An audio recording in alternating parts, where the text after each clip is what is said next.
కావేరి జలేసి సన్నిధి పూరు అని చెప్పి మనం మంత్రపూర్వకంగా చెప్పి చనిపోయిన వాళ్ళకి మనము నీళ్లు వేస్తాము. కానీ కాశీపట్టణంలో చనిపోయినటువంటి వాళ్ళకి నేరుగా తీసుకుపోయి ఆ గంగా నదిలోనే ముంచి గంగా నది నీటితోనే మంత్రరూపకంగాను ప్రత్యక్షంగాను నీళ్లతోటి ఆ గంగా నదిలో స్నానం చేపించి ఆ గంగా నది ఒడ్డున మనిషి చనిపోయి అంత క్రియలు చేయటం అంటే ఎంత పూర్వజన్మ సుకృతము అని చెప్పాలి.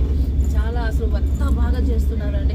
ఒక శవం వెళ్ళిపోయి ఖాళీ అది మొత్తం బూడిదయ్యేంత లోపల మళ్ళీ ఇంకొకరు శవం. అసలు ఎప్పుడు హరిశ్చంద్ర ఘాటు కానీ మణికర్ణిక ఘాటు కానీ అసలు మణికర్ణిక ఘాటులో ఎన్ని కుప్పలుగా కట్టెలు పేర్చి ఉన్నారు.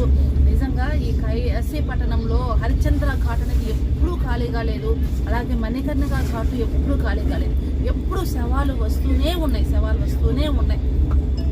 ఆ హరిశ్చంద్రుడే కాపలా కాస్తున్నట్టుగా అక్కడ నాగ సాధువులు కానీ అందరూ అసలు మనము మామూలుగా ఎవరైనా బట్టలు లేకుండా తిరిగితే వాళ్ళు పిచ్చోడు అట్లా ఇట్లా అంటాం. అక్కడ వాళ్ళైతే అసలు ఆ హరిశ్చంద్ర ఘాటుల్లో అక్కడ కాశీ నది పట్టణంలో నది ఒడ్డునైతే అందరూ అలాగే ఉన్నారు.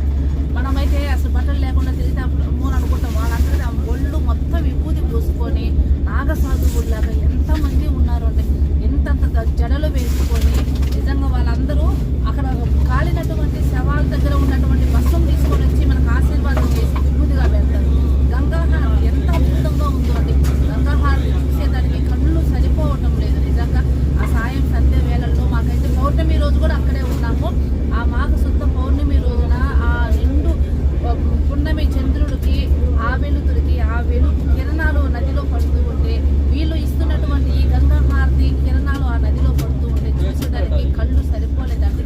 ఎంతో అద్భుతంగా ఉంది. మా ప్రయాణం మాత్రం 9 రోజులు చాలా బాగా జరిగింది.